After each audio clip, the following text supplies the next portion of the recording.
SA news महाराष्ट्रामध्ये पुन्हा एकदा आपलं स्वागत आहे। आजच्या ठळक बातम्या। कल्याण तुरुंगातील आत्महत्या प्रकरण।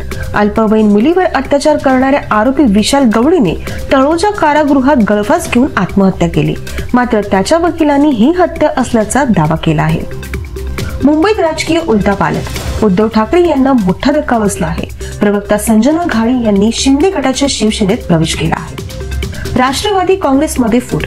अदिती तटकरे यांच्या मतदारसंघात अनिल नवगणे यांनी शिंदे गटात प्रवेश केला आहे, ज्यामुळे पक्षात असंतोष निर्माण झाला आहे। अजित पवारांचे स्पष्टीकरण। अजित पवार यांनी एकनाथ शिंदे यांच्याशी आपले संबंध चांगले असल्याचे सांगितले असून कोणतीही तक्रार नाही असे स्पष्ट केले आहे। नॅशनल हेरॉल्ड प्रकरण। ईडीने सोनिया गांधी आणि राहुल गांधी यांच्या 700 कोटींच्या संपत्ती जप्त करण्याची प्रक्रिया सुरू केली आहे। अमित शहा यांच्यावर टीका। अमित शहा यांनी शिवाजी असा एकेरी उल्लेख केल्यामुळे संजय राऊत यांनी त्यांच्यावर टीका केली आहे।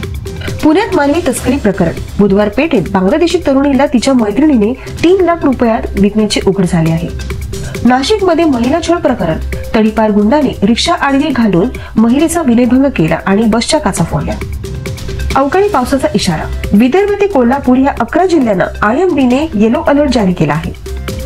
पश्चिम बंगालमध्ये हिंसाचार। वक्फ कायद्याविरुद्ध जमावाने बाप लेकाला ठार मारले असून 15 पोलीस जखमी झाले आहेत। अशाच नवीन बातम्यांसाठी बघत रहा एसए न्यूज चॅनल महाराष्ट्र। धन्यवाद।